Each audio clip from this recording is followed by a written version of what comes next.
আমার নবী বলেন, আমি কালেমার দাওয়াতের জন্য আমার সাথে আবু বকরের নিয়ে রওনা হয়ে গেলাম। আমি যাচ্ছি, চলতি পথে আমার পেটের মধ্যে ক্ষুধার আবেদন এসে গেল। পেটে ক্ষুধা প্রচন্ড, কোথায় খানা নাই।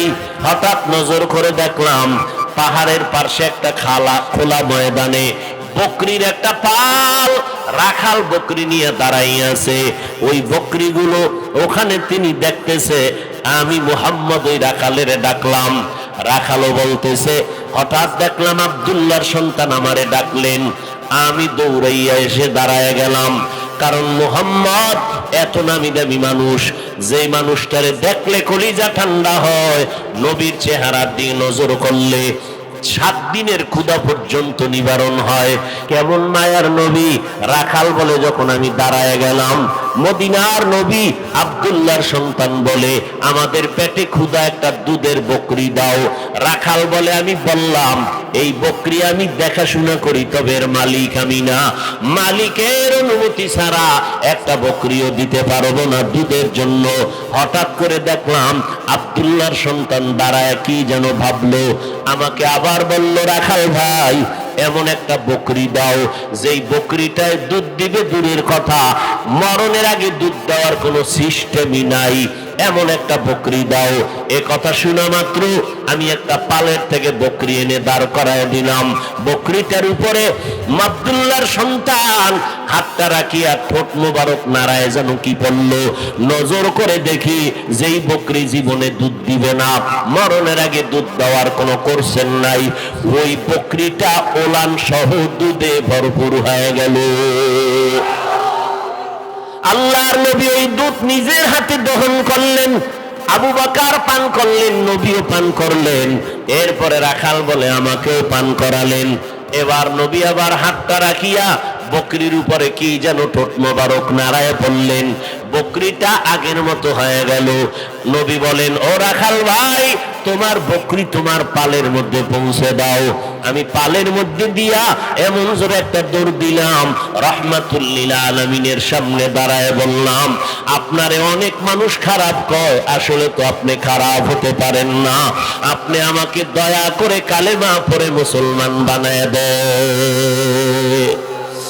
ইমামুল আউয়ালিনাল আখিরিন, বহরে সাদকা রাহমাতাল লিল আলামিন, সাইয়্যিদুল কাউনাইন খাতমুল মুরসালিন, আখিরামদ বুদে ফখরুল আউয়ালিন। মান আহাব্বা সুন্নতি কৌলে রসুল, মজদায়ে কানা মাই হাম কুন কবুল। মান আহাব্বা সুন্নতি কৌলে রসুল, মজদায়ে কানা মাই হাম কুন কবুল। এরে নবীর আশিক উম্মতের দল, মদিনার নবীর উত্তম আদর্শের মালা গলায় লাগাও। কারণ আমার নবী এমন একটা সময় মক্কা নগরীতে জন্মগ্রহণ করেছিলেন, যেই সময় মক্কার মতো খারাপ চরিত্রহীন মানুষ জমিনের আর কোথাও ছিল না। কেমন চরিত্রহীন মানুষ! বাইতুল্লাহর মধ্যে 360টা মূর্তি টানানো, নারী আর পুরুষেরা উলঙ্গ হইয়া বাইতুল্লাহটারে তাওয়াফ করে, যৌবনের আদান প্রদান করে, যেখানে সেখানে কুকুর কুকুরনির মতো কন্যা সন্তানদের অবহেলায় ফেলে দেয়। যদি কোনো বাবা টের পায় কন্যা সন্তান আইছি, লজ্জায় মাথা উঁচু করে না, সমাজের মানুষ তারে খারাপ জানবে। কোন বাবায় লজ্জায় পড়িয়া কন্যাদেরকে জ্যান্ত মাটিতে দাফন করে দিত। আমার মায়ার নবী রাহমাতুল লিল আলামিন মক্কা নগরীতে আসা মাত্র পরিবর্তন শুরু হয়ে গেল জমিনের ভেতরে। আম্মা জান আমেনা বলতেছেন, মুহাম্মদ যেদিন আমার গর্ভ থেকে জমিনের মধ্যে আছে, আমি একটা সুন্দর আলো দেখতে পেলাম। ওই আলোটা নূরের আলো, শুধু আমার ঘর আলোকিত হয়ে নাই, বহুদূর বসরা এলাকার রাজপ্রাসাদ পর্যন্ত দেখলাম আলোকিত হয়ে গেছে। মদিনার নবী যখন ভূমিষ্ঠ হলেন, ওই পারস্যের জমিনে 1000 বছর অগ্নি জ্বলতেছিল, কখনো নিবে নাই। নবী ভূমিষ্ঠ হওয়া মাত্র 1000 বছরের প্রজ্বলিত আগুন নিবে গেল।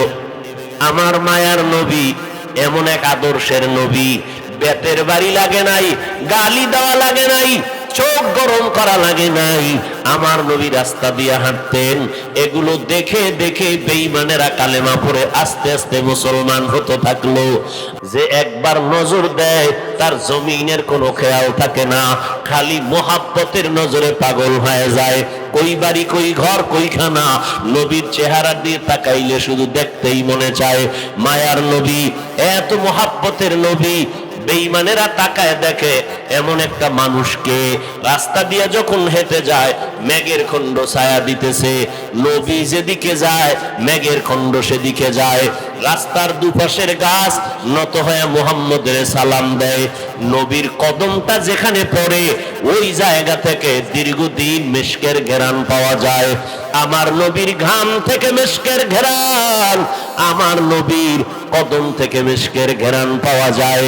ও নবীর আশিক উম্মতের দল, আমার নবীর রক্ত থেকে ঘ্রাণ, আমার নবীর ঘাম থেকে ঘ্রাণ।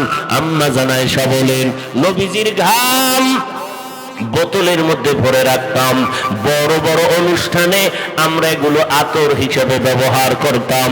কেমন মায়ার নবী আমার, আমার নবীকে দেখার জন্য জঙ্গলের প্রাণীরা কান্না করে, আমার নবীকে দেখার জন্য গর্তের পিপিলিকা, গর্তের সাপ পাগল পারা হয়ে অপেক্ষা করে।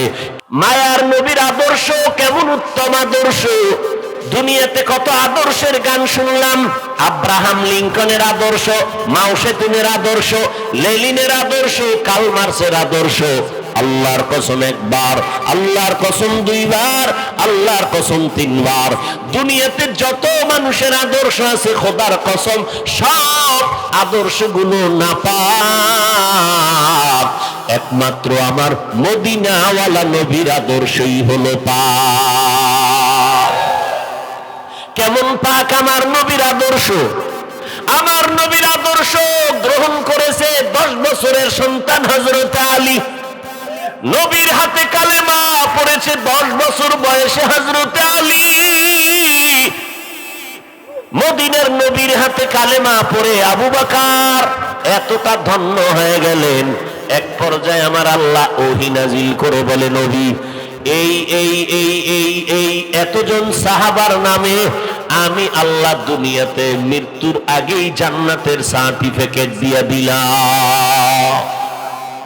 এরে নবীর আশিক উম্মতের দল, আমি শুরুতেই বলছি, আপনারা হয়তো ভুলে গেছেন, আমি আবার কথাটা রিপিট করে শোনাচ্ছি রে বাবা। ও কলিজার যুবক ভাইরা, আজকে আপনারা মনে মনে ভাবতেছেন হুজুরদের কথা তো একেবারে খারাপ না, নবীর তরিকাটাও তো খারাপ না, কিন্তু মানতে গেলে স্বাধীনতা নষ্ট হয়ে যাবে, আমার চলার স্বাধীনতা, লেখাপড়ার স্বাধীনতা থাকবে না। একটু বুঝেন, আল্লাহ বুঝার ক্ষমতা গরুরে দেয় নাই, আপনার মানুষের আল্লাহ দান করেছেন। আপনাদের চোখের সামনে আপনাদের বিবেক নামের আদালতকে একটু জিজ্ঞাসা করি।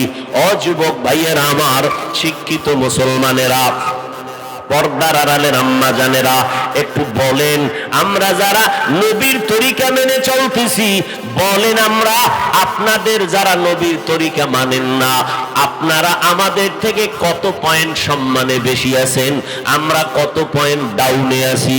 আপনি জবাব দিতে পারবেন না 1 মাস লাগাইয়াও, আমি জবাব দেই, বিবেকের সাথে মিলায়ে দেখেন। ও ভাইজানেরা, আপনারা যারা নবীর তরিকা মতো নামাজ পড়েন না, পর্দা করেন না, নবীর আদর্শ মানেন না, আপনারা দেখলাম তো আপনারা যেমন 3 বেলা খানা খান, আমরা যারা নবীর তরিকা মানতেছি আমরা তো 1 বেলা খাই না, আমরাও তো 3 বেলাই খাই। বরং বুকে সাহস নিয়ে বলি, আপনাদের থেকে পিওর খানা খাই, ভেজাল মুক্ত খানা খাই, বেশি খানা খাই, কম খাই না। আর আপনারা তো খানা যাও খান, তাও ভেজাল দিয়ে ধ্বংস করেন। খানার পরে বিড়ি, খানার আগে বিড়ি, আবার গাঞ্জা, আবার মদের বোতল, এইভাবে নেশা করে করে করে করে আপনার আল্লাহর দেওয়া খানার ভিটামিনটাও তো নষ্ট করে ফেললেন। আবার ভিটামিন দিছে আল্লাহ, বরকত দিবেন আল্লাহ, আল্লাহ তো খুশি হইলে বরকত পাবেন, কিন্তু আল্লাহর দেওয়া নেয়ামত চা পান করলেন বাম হাতে আর বিড়ি টানেন ডান হাতে। আপনি বাম হাতে চা পান করবেন আর আপনি ডান হাতে বিড়ি টানবেন, এটা তো মদিনার আদর্শ না। এরে নবীর উম্মতের দল, আপনারা নবীর তরিকা বাদ দিয়া চাকরি করেন, ব্যবসা করেন। আমরা তো নবীর তরিকা ঠিক রাখিয়াও আমাদের মধ্যে তো ব্যবসা করে চাকরিজীবীর অভাব নাই। বহু চাকরিজীবী আছে এক বেলার নামাজও বাদ দেয় না, বহু ব্যবসা করে নেওয়ালা আছে এক টাকাও হারাম খায় না, এক বেলার নামাজও বাদ দেয় না। তাহলে আপনারা আমাদের থেকে কত পার্সেন্ট আগায় গেছেন? 1% আগাইতে পারেন নাই। আপনারা যারা আজকে নবীর তরিকা বাদ দিয়া ইঞ্জিনিয়ার ডাক্তারি লেখাপড়া করেন, আমাদের নবীর তরিকা ঠিক রাখিয়াও তো আপনার মতো বহু বান্দা ডাক্তারি পড়ে, ইঞ্জিনিয়ারিং পড়ে। যুবকেরা বলো, স্কুল কলেজের পড়ুয়া ছাত্র পেলা ছাত্রীরা 5 বেলার নামাজি আছে না নাই? তোমার বিবেকটারে জিজ্ঞাসা করো যুবক, তুমি কেন পারবা না? তোমার আমার মতো বান্দা র্যাব, আর্মি, পুলিশ, বিডিআরের চাকরি করে এক বেলার নামাজও কখনো বাদ দেয় না। তোমার আমার মতো আল্লাহর বান্দা রাস্তায় গাড়ি চালায়, এক বেলার নামাজও বাদ দেয় না। তোমার আমার মতো বান্দা দেখো এমপি, মন্ত্রী, চেয়ারম্যান, মেম্বার 5 বেলার নামাজি আছে না নাই? তোমার বিবেকটাকে জিজ্ঞাসা করো বাবা, তুমি কেন পারবা না? ও আল্লাহর বান্দারা, আজকে যদি তোমার মতো চিন্তা করতাম, তুমিও নবীর তরিকা বাদ দিয়া বিয়ে শাদী করলা, সন্তান নিলা। আমরাও তো নবীর তরিকা ঠিক রাখিয়াও তো বিয়ে করছি, সন্তান নিলাম। তুমি নবীর তরিকা বাদ দিয়া দেশ বিদেশে স্বাধীনভাবে ঘুরো, আমরাও তো নবীর তরিকা ঠিক রাখিয়া দেশ বিদেশ স্বাধীনভাবে ঘুরি। বলো আমরা কোন দিক থেকে নিচে পড়ে গেলাম? বরং চেয়ারম্যান দেখলে কয় সালাম হুজুর দোয়া চাই, এমপি সাহেব দেখলে বলে হুজুর সালাম দোয়া চাই, মন্ত্রী মহোদয় দেখলে বলে হুজুর সালাম দোয়া চাই। টাকা দিয়ে সম্মান কেনা যায় না রে বাবা। বলো আমরা নবীর তরিকা মানার কারণে বিন্দু থেকে বিন্দু অসম্মানে নাই, অশান্তিতে নাই। ও আল্লাহর বান্দারা, ইহুদিরা আমাদের দুশমন, খ্রিস্টানেরা আমাদের দুশমন, সমস্ত বিধর্মীরা এই কোরআনের আওয়াজ বন্ধ করতে চায়। আবার এদের সাথে একদল মুসলমান নামধারী মুনাফিকেরাও তাল মিলায়। এরপরেও তো আমাদের সম্মান কমে নাই রে ভাই। ও যুবক, আমি আপনাদের এই কথা বলি না যে আপনারা আজকে তওবা করিয়া সবাই স্কুল কলেজে তালা মারেন, আমগো লাইনে আসিয়া আমার মতো বড় হুজুর হন। খোদার কসম একবারও বলি নাই। কেউ যদি বলে তা আমি মানি না, আপনাদেরকেও মানার জন্য নিষেধ করব। বরং আমি বলবো, যারা লেখাপড়া করেন কলেজ ভার্সিটিতে ওই লেখাপড়া ছাড়বেন না। আপনাদের মাদ্রাসা আসার কখনো দরকার নাই। আমার মাদ্রাসায় এসে আপনি আলেম হবেন কোনো দরকার নাই। এই দেশের মধ্যে আলেম, মাওলানা, মুফতির কোনো অভাব নাই। যত ছাত্র আছে তা দিয়েও চলবে। কিন্তু আমার দেশে আদর্শবান ডাক্তারের বড় অভাব, আমার দেশে আদর্শবান ইঞ্জিনিয়ারের অভাব। ইঞ্জিনিয়ার আছে অনেক, না আদর্শ ভালো না, ব্যবহার ভালো না, তার চরিত্র ভালো না। আমার দেশে আদর্শবান ডাক্তারের অভাব, আমার দেশে ইঞ্জিনিয়ার আদর্শবান মুসলমানের অভাব। আজকে যদি আমার সোনার বাংলার প্রত্যেকটা থানা, প্রত্যেকটা ইউনিয়ন ওয়ার্ড আমার যদি মেম্বার, চেয়ারম্যান, এমপি, মন্ত্রী 5 ওয়াক্ত নামাজি হতেন, এসপি, ডিসি এবং একজন ওসি সাহেব 5 বেলার নামাজি হতেন, আমাদের বয়ান করার জন্য কোনো পেরেশানি করতে হতো না। এরে যুবক, স্কুল কলেজে পড়ো, আদর্শবান ডাক্তার হও, আদর্শবান ইঞ্জিনিয়ার হও, আদর্শবান একজন কলামিস্ট, সাংবাদিক হও। স্কুল কলেজে পড়ো, ও বাবা তুমি ওই লাইনটা ছাড়িও না। তবে দাবি একটা, তোমার মতো বান্দা যদি স্কুলে পড়িয়া নামাজ পড়ে, চাকরি করে নামাজ পড়ে, তুমি কেন পারবা না? পেছনে শয়তানের ধোকায় যদি অন্যায় করো, সময় আছে তওবা করে নাও। খাঁটি আল্লাহওয়ালাদের সোহবতে গিয়া পরামর্শ নিয়ে নবীর আদর্শের মালা গলায় লাগাও, আর মা বাবার দোয়া নিয়ে সামনে আগাও। কারণ মা বাবার চোখের পানি আর দোয়ার কারণে আজকে চেয়ারে বসে বয়ান করি। মা বাবার চোখের পানি আর দোয়ার কারণে তুমি টাকার মালিক, বাড়ি গাড়ির মালিক। মা বাবার দোয়ার কারণে পরীক্ষায় তুমি ভালো নাম্বার পেয়েছো। ওই মা বাবারে কষ্ট দিয়ে কোনোদিন সফলতা অর্জন করা যাবে না। ওই মা বাবার থেকে দোয়া নিয়ে আগাও। পেছনের অন্যায়ের জন্য তওবা করো। ও মালিক, জীবনে বহু অন্যায় করেছি, আমার গুনার খবর আমার মা বাবা, ভাই বোন, স্ত্রী, পরিবারের কেউ জানে না। যদি জানতো আমার মা আমাকে ধিক্কার দিয়ে সরায় দিত। আমার মা, আমার আত্মীয়রা কেউ আমার সম্মানের নজরে দেখতো না। ও আল্লাহ, আপনি তো এত অন্যায়ের পরেও রাগ করিয়া পানি বন্ধ করেন নাই, বাতাস বন্ধ করেন নাই। আজকে গোপনে এই ময়দানে হাজির হয়ে তওবা করতেছি। আপনিই তো রিজিকের মালিক, আপনি হায়াতের মালিক, আপনি ইজ্জতের মালিক, আপনি মউত দেওয়ার মালিক। আজকে থেকে আর নামাজ ছাড়বো না, বেপরদায় চলবো না, মা বাবাকে কষ্ট দিব না, ওলামায়ে আহলে হকের বিরোধিতা করব না, নবীর তরিকার বাহিরে চলবো না, 5 বেলার নামাজ পড়বো, নবীর তরিকা মতে চলবো, দেশ ও জাতির বিরুদ্ধে কোন ষড়যন্ত্রে লিপ্ত হব না। আর ধরা না খাইলেও জোতা গেছি। রাগ করেন না, কিছু করার নাই।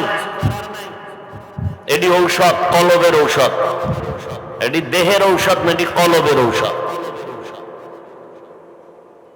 এই যুবকেরা বলো, মওদুদির দালাল না থাকলে বাকিরা বল, মওদুদিওয়ালাদের সাথে আমাদের ফতুয়া টিকবে না।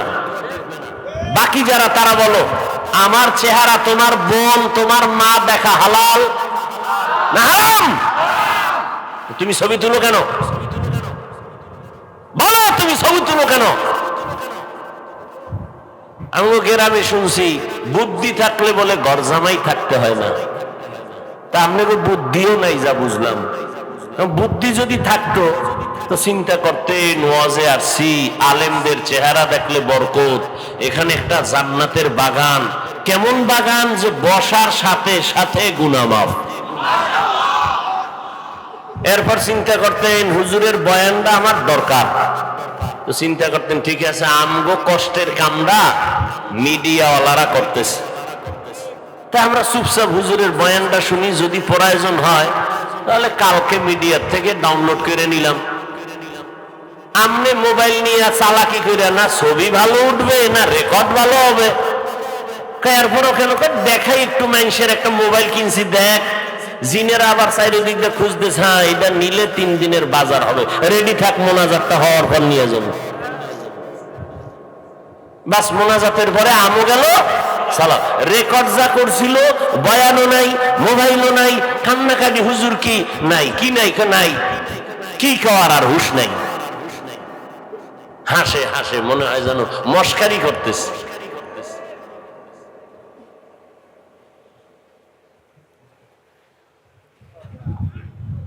এই যুবকেরা, তোরা কর, আমি তো আলহামদুলিল্লাহ মোবাইলটা চালাই দরকার এই জন্য। মোবাইলে কোরআন শরীফ, তাফসীর, বিভিন্ন কিতাবাদি ঠেকায় পড়লে গাড়িতে বসে দেখি। এই মোবাইল চালাইয়া গেমস খেলা যুবকেরা পাগল হয় নাই? তোরা তো আমি দেখি নাই, শুনছি, হয় নাই? তোরা সাক্ষী হয় নাই? তুই পাগল হওয়ার আর বাকি কয় মাস? রেডি থাক, হঠাৎ করে দেখবি তার মার ছিঁড়ে গেছে। রেডি থাক, তোর কপালে বিয়া নাই, এটাও লেখা রাখ। তোর কপালে বিয়া নাই, বিয়ার কাম তো মোবাইলে সারছো। আর বিয়া করবি জীবনে একটা, কয় মাইয়ার জীবন নষ্ট করছো। তোর কপালে আল্লাহ ভালো মাইয়া দিবে, ওর জুতা লইবে তোর কপালে জুতা মারতে। ওই 6 মাইয়ার ঝাল মিটাইবে 1 মাইয়া। রেডি থাক, জুতার বাড়ি দিবে তোর বই বউ। আবার তোর বাপে নিয়ত করছে না যে যৌতুক না নিয়ে বিয়ে হবে না, গজবটা এমনি মান্যত হয়ে গেছে। মুরব্বীরা কি খুশি, ছেলে উপযুক্ত হইতেছে, খুঁজতেছে, বিদেশের ভিসা দিবে কে, এরকম একটা মাইয়া দরকার। তো বিদেশের ভিসা টিসা নিয়া বিয়া টিয়া কইরা আছে মাত্র 3 মাস। কেউ বিদেশের যে ভিসা চাও, বউ পাহারা দিবে কে? কয় আমার ছোট ভাই না আছে। টেনশন কি, আমার ছোট ভাই পাহারা দিবে। এই গজব আপনাদের এই অঞ্চলে বোধহয় নাই। যৌতুক খাইয়া আবার ওই সংসারে নেককার সন্তান, ওই সংসারে শান্তি। এই জন্য শুরুতেই বলছি, কোরআন আর সুন্নাত যার কাছে যতটুকু আছে বর্তমান দুনিয়ায় সে ততটুকু শান্তিতে আছে। ক্লিয়ার, কোনো ভেজাল নেই। আরো আশ্চর্য কথা শুনবেন। কি ওয়াজ শুনবেন? আজকে যারা ফজর পড়েন নাই, কি ওয়াজ শুনবেন? কি জহুর পড়েন নাই, মাগরিব পড়েন নাই, এশার নামাজের আজানটা যখন হবে বলবে নামাজটা পড়ে যান। কয়জন আল্লাহর বান্দা থাকবে এতগুলো মানুষের মধ্যে? আল্লাহ ভালো জানেন। তা আজীবন বয়ান শুনলেন, নামাজ পড়লেন না, কোনো লাভ আছে? হ্যাঁ, বড় কঠিন বিষয়। হায় হায় হায়, কোথায় যাবেন আপনারা? আমরা তো একটা দিকে আছি, আপনারা তো কোনো দিকেই নাই।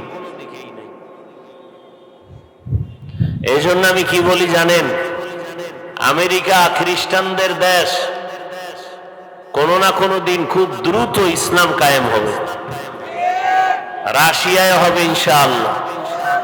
এমনকি দেওবন্দ যেই মাদ্রাসা, যেই জমিনে, যেটাকে বলে হিন্দুস্তান, ভারত, এখানেও ইসলাম কায়েম হবে। তবে বাংলাদেশে হইতে খবর আছে। কেন? আমগো টুপিওয়ালাদের কারণে। বলবেন হুজুর কেন? হুজুরেরা দল করে, বাংলাদেশে হবে না। কারণ আমি বলতেছি ওই হুজুর কাফের, সে কয় আমি কাফের। তো সব কাফের, মুমিন কে? সবাই কাফের। একদল বলে তাবলিগ কাফের, আবু হানিফা মুশরিক, ওমরে ফারুক রসুলের সাহাবী, তাকে বলে সে ভণ্ড। এই সমস্ত কথা কিন্তু সাধারণ মানুষ বলেনি। আমার মতো মোল্লা, তাও আমার মতো লঙ্গি পরা না, বহু দামি ডিগ্রিওয়ালা। সেদিন এক মাওলানা বয়ানে বসে পাবলিকের সামনে কয় নবীরাও অন্যায় করেছেন। এখানে যারা আছেন আল্লাহকে সাক্ষী রেখে বলেন, রসুল, আম্বিয়া কেরাম, নবী পয়গম্বরেরা অন্যায় করেছেন? আপনাদের অন্তরের ঈমান কি? রসুলেরা অন্যায় করেছেন? তাহলে এই কথা যে বলে তার ঈমান থাকে? শুধু কি তাই? আর এক মাওলানা বলে কোরআন শরীফে জাল আছে, জাল, ভেজাল। নাউজুবিল্লাহ আসে না? আচ্ছা, মনে হয় যেন আমি নতুন কইতেছি। আপনারা না সারা রাত্র ইউটিউব নিয়ে মোরাকাবায় থাকেন, আপনারা এটি দেখেন না কোন মাওলানা বলছে? আর এক মাওলানা বলে জুমার আগে সুন্নাত লাগে না। আর এক মাওলানা বলে কাজা নামাজ লাগে না। আর এক মাওলানা সাহেব বলে নফল ইবাদত লাগে না। আর এক মাওলানা সাহেব পর্ব 1, 2, 3 পর্ব আকারে ভিডিও বের করে দিয়ে বলে কোরআনের অর্থ না জেনে পড়লে লাভ নাই।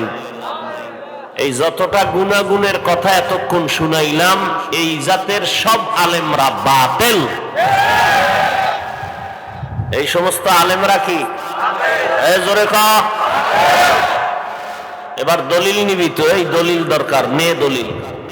قال النبي صلى الله عليه وآله وسلم ألا إن شر الشر شرار العلماء وإن خير الخير خيار العلماء। পয়গম্বর বলেন, হে জগতের উম্মতেরা সাবধান, জমিনের মধ্যে চূড়ান্ত একদল খারাপ মানুষ হবে, তারা উলামা। আর একদল চূড়ান্ত ভালো হবে জমিনের মধ্যে, তারাও হবে উলামা।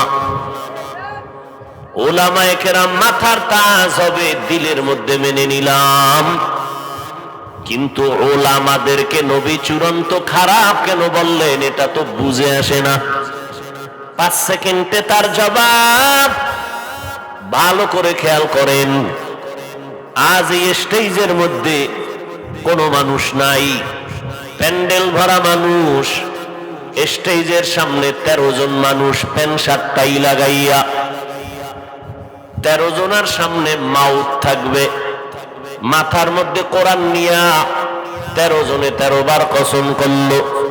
কসম করে কয়, নারীদের চেহারাটা খুইলা দাও, রাস্তায় ছেড়ে দাও, মসজিদে ঢুকায় দাও, নারীরা ঘরে কোনো নামাজ পড়ার দরকার হবে না। এই কথা যদি 13 জন প্যান্ট শার্ট টাইওয়ালা কোরআন মাথায় নিয়ে কসম করে বলে, ময়দানের 99% মানুষ পেরেশান হয়ে যাবে। কি কয়? একজনে কয় কোরআন নিয়ে কসম খাইছে। কি কয় মানি? কয় কোরআন নিয়ে কসমে ভেজাল আছে, ওরে ধর। ওর উদ্দেশ্য ভালো না, কিন্তু 13 জন লাগবে না, প্যান্ট শার্টটাই লাগবে না, কোরআন মাথায় নেওয়া লাগবে না, কসম লাগবে না। আমার মতো একটা মোল্লা যদি স্টেজে বসে কয় নারীদের চেহারাটা খুলে রাস্তায় নামাও, মসজিদে ঢুকাও, ঘরে নামাজ লাগবে না, একজনে কয় কি কয়? 13 জনে কয় হুজুরে যেহেতু বলছে এটা মিথ্যা হতে পারে না। তাহলে ইসলাম ধ্বংসটা খুব সহজ, ইসলামের ব্যানারওয়ালাদের দ্বারা। কথা বুঝেননি? আল্লাহ হেদায়াত দান করুন। তাহলে উলামা কয় দল? একদল বাতিল আর একদল হক। চিনবেন কি করে? কালার ডিজাইন তো এক। ছোটবেলার ডিজাইন যেমন এক, স্বর্ণের ডিজাইনও এক।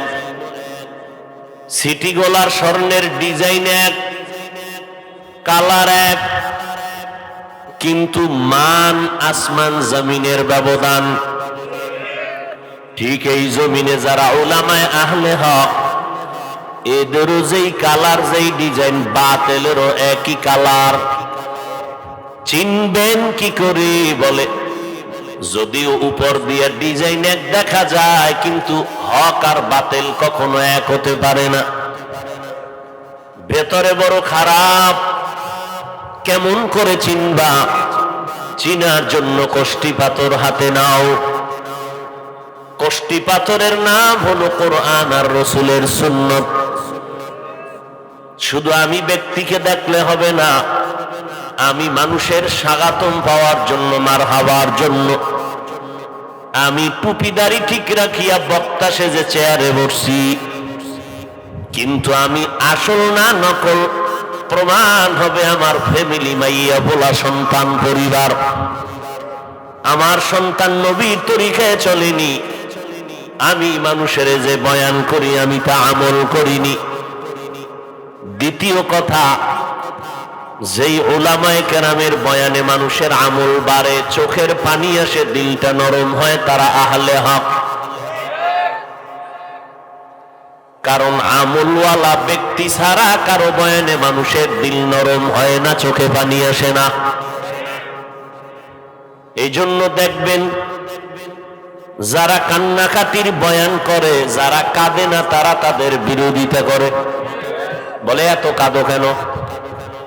তোর কাছে জিজ্ঞাসা করে কাঁদতে হবে? আল্লাহ কোরআন শরীফে বলেন, ফালিয়াযহাকু কালিলা ওয়ালিয়াবকু কাসীরা। কম হাসো, বেশি বেশি কাঁদো। মদিনার পয়গম্বর বলেন, উম্মত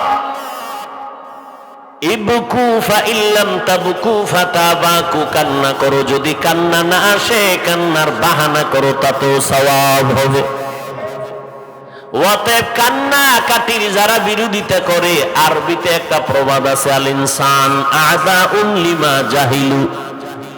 মানুষ ওই জিনিসের বিরোধিতা করে যেই জিনিস তার কাছে নাই। যে টিনের ঘরে থাকতে পারে না, সে টিনের ঘরওয়ালারে হিংসা করে। টিনের ঘরওয়ালা বিল্ডিং ওয়ালারে হিংসা করে, কেন তার বিল্ডিং নাই। বিল্ডিং ওয়ালায় টিনের ঘরওয়ালার কোনো ক্ষতি করে নাই, এরপরও কেন বিল্ডিং ওয়ালারে হিংসা করে, কয় আমার কেন বিল্ডিং নাই। বুঝেননি কিছু? যার কণ্ঠ নাই সে কণ্ঠওয়ালার বিরোধিতা করে। যার বয়ানে মানুষ হয় না, সে যার বয়ানে মানুষ হয় সে সইতে পারে না। যার বয়ানে কান্না আসে, যার বয়ানে কান্না আসে না, সে বিরোধিতা করে। আমার বয়ানে কাঁদে না কেন, তো ওর কান্নার বিরুদ্ধে বলি। মদিনার নবী বলেন, কান্না করো, যদি চোখে পানি না আসে বাহানা করো, তাতেও সওয়াব। আর যারা বলে এত কাদার দরকার নাই, তারা কোরআনেরও দুশমন, নবীর আদর্শেরও দুশমন। এই কথাগুলো বলবেন আলেমরে কেন বললাম? একমাত্র কারণ আপনাদের ঈমানকে ঠিক রাখার জন্য। কারণ কোন মুমিন যদি এই আকীদা অন্তরে রাখে কোরআনে ভেজাল আছে, তার ঈমান নাই। কোন মুমিন যদি অন্তরে বিশ্বাস রাখে নবীরা অপরাধী, তার ঈমান নাই।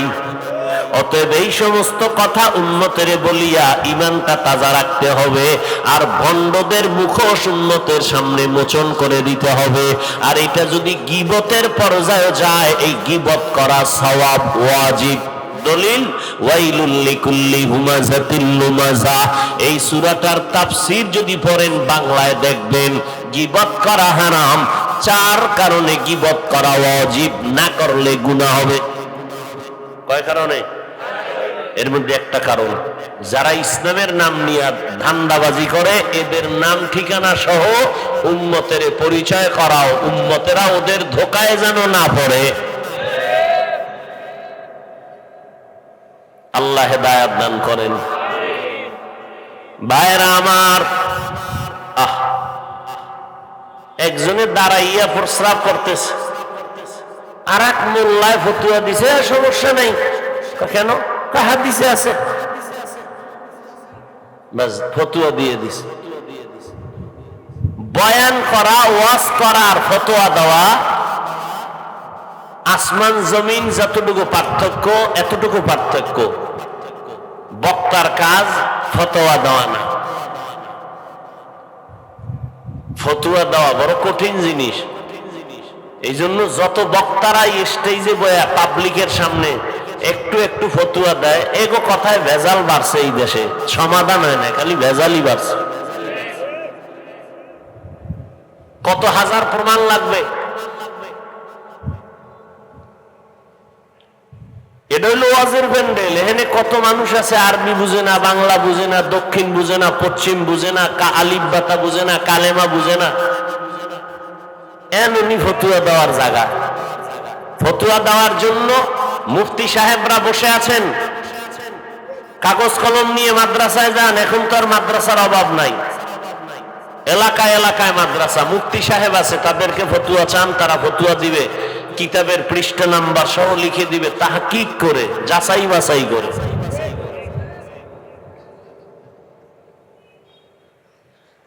হায় হায় হায় হায়। মা আতাকুমুর রাসূলু ফাখুযুহু ওয়া মা নাহাকুম আনহু ফান্তাহু। খারাপ লাগতেছে না? না, ওই লাইনের দালাল টালাল থাকলে তো সইতেই পারবে না। যারা আবু হানিফারে গালি দেয়, মাযহাব মানে না, এরা মহাপণ্ডিত, এগো সামনে দাঁড়ানোই যায় না। দাঁড়াইয়া প্রস্রাব করো, কেন? কেন সমস্যা নাই, হাদিসে আছে। ওরে আহমক ও জাহেল ও বেওয়াকুফ, দাঁড়াইয়া প্রস্রাব করবা, হাদিসে আছে। তোমারে কইছিনি করতে, হাদিসে আছে রাসূল করছেন। তাও জীবনে কয়বার? একবার। তা কেন? কারণ জানো? রাসূল জীবনে একবার দাঁড়াইয়া প্রস্রাব করেছিলেন। কেন? তোমার মতো শখে রাসূল করেছিলেন ঠেকায় পড়ে, বসে করার জায়গা নাই, ময়লা স্তূপ, নিরুপায় হইয়া রাসূল দাঁড়াইয়া করছেন একবার, তাও জীবনে। আর তুমি যদি সে একবারের হাদিস মানো, তা 10 বছরের আগে না তুমি আদায় করে লাইছো সে হাদিস? ও নিমক হারাম, ও জাহেল, দাঁড়াইয়া প্রস্রাব করা যদি জীবনে একবার আমল করতে চাও হাদিসটা, তো 10 বছরের আগে কয়বার করছো দাঁড়াইয়া? রাসূল করছে একবার, তাও তার ব্যক্তিগত আমল, এটা উম্মতের আমল না। এই জন্য রাসূল কইছে আমার সুন্নতের আমল কর, হাদিসের না। নবী বলছেন সুন্নতের ধরে রাখো, হাদিস ধরে রাখো বলেন নাই। কারণ লক্ষ লক্ষ হাদিস উম্মতেরা এক জায়গায় জমাও করতে পারবে না, অধ্যয়নও করতে পারবে না, বুঝতেও পারবে না, আমলও পারবে না। আমল করবে সুন্নত। কার সুন্নত? নবীজির সুন্নত।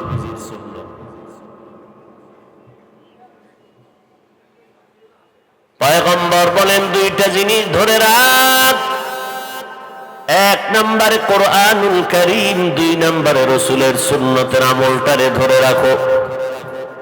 এরে নবীর আশিক, এই দুইটা জিনিস যদি ধরে রাখো, নবী গ্যারান্টি দিয়ে গেলেন জীবনে তোমার কোনো বিপদ আসবে না। এরে নবীর উম্মতের দল, মায়ার নবী যা নিয়ে আসছেন তাকে ধরো, মায়ার নবী যা রেখে গেলেন তা তোমরা ধরে রাখো।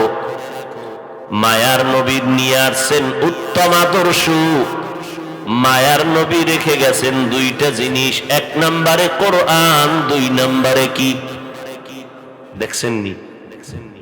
হায় উষ্ণাই, এই যে মাত্র 1 মিনিট আগে বলছি, শেষ।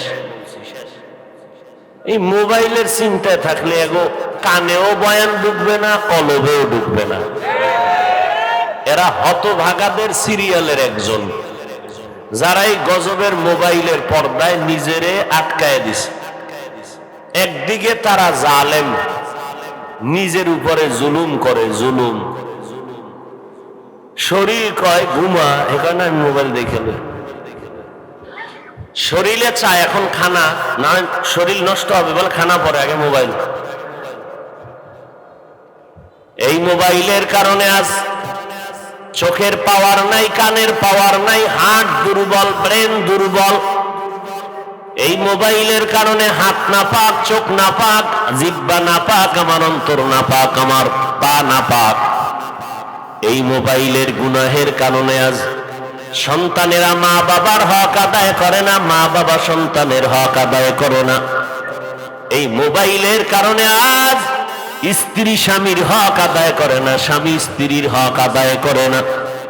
এই মোবাইলের কারণে আমার কলিজার টুকরা যুবকের লেখাপড়ারে জবাই করে ফেলেছে। নকল না করলে পরীক্ষায় কলম চলে না।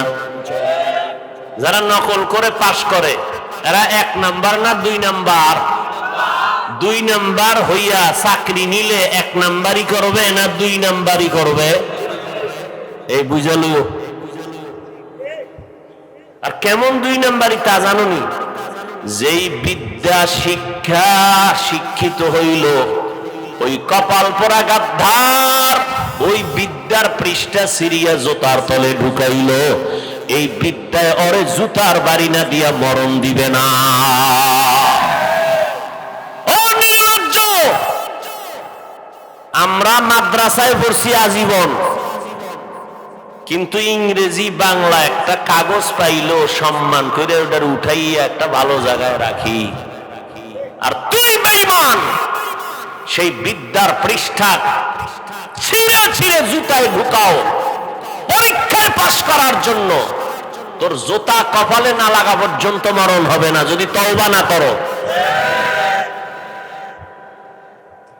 তুই লেখাপড়ার জীবনে বিদ্যাচোর, চাকরির জীবনে তুই হবি সরকারের টাকা চোর।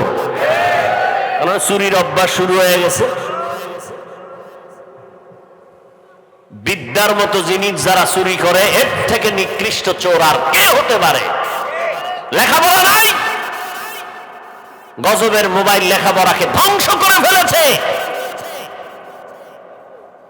থানার ওসি সাহেব বললেন, ছেলেদের লেখাপড়া, মেয়েদের লেখাপড়া, পরীক্ষা চলছে, এসএসসি পরীক্ষা, মাইকের আওয়াজে লেখাপড়ার ক্ষতি হবে, বন্ধ করে দাও মাইক।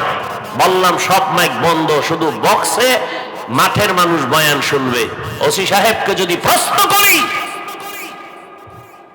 আমার লেখাপড়ুয়া ছেলে মেয়েরা আমার ওয়াজে আসবে না, কিন্তু ঘরের মধ্যে মা বাবার মোবাইল চালাইয়া যে লেখাপড়া নষ্ট করবে, এটা কন্ট্রোল কে করবে? বহু যুবক মোবাইলে ফ্রি গেমস খেলে খেলে এখন পাগল হয়ে গেছে, তার মার ছিঁড়ে গেছে। মা চেনে না, বাপ চিনে না। হাসো আবার লজ্জা করে না? হাসিয়ায় কোন লজ্জায়? লজ্জা লাগে না? দাঁত খুলে হাসতেছ? মোবাইল তোমাকে বেয়াদব বানিয়ে দিল, তোমার খবর নাই। মোবাইলের কারণে মায়ের টাকা চুরি করো, বাবার টাকা চুরি করো, নাহলে এমবি কিনবি কি দিয়া? তাহলে তুই চোর। কে বানাইছে তোরে চোর? মোবাইল। খুব খুশির কথা না? তোমারে চোর বানাই দিয়ে গেলাম, খুব খুশির কথা। তাও মায়ের টাকা চুরি করো, বাবারটা করো। যুবকের কি আলাদা কামাই আছে নি সেখান থেকে মোবাইল চালাবে? আর কিছু বেঈমান আছে মানুষ রূপী জানোয়ার, এরাই ওয়াজে আইসা ফাঁকে ফাঁকে মোবাইল চুরি করে নিয়ে যাবে। অভিশপ্ত মানুষ কিছু আছে।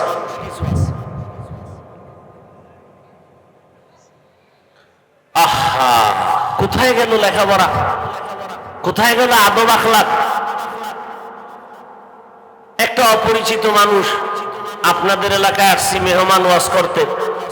এলাকার একজন দামি মানুষ সালাম দিল, হুজুর ভালো আছেন? আলহামদুলিল্লাহ, দোয়া চাই, বাস এতটুকু। হাতটা বাড়াইবে কিনা চিন্তা করবে। আগে চিন্তা করতো কি জানি হুজুর মনে করে, আর এখন চিন্তা করে করো না, এখন করো না। কিন্তু মোবাইলে কি করলো? করোনা টরোনার গুল্লি মার। হুজুরের সিনিয়র না চিনি আইয়ে গলার উপরে হাত দিছে, দিয়ে হুজুর একটু এদিকে তাকান তো।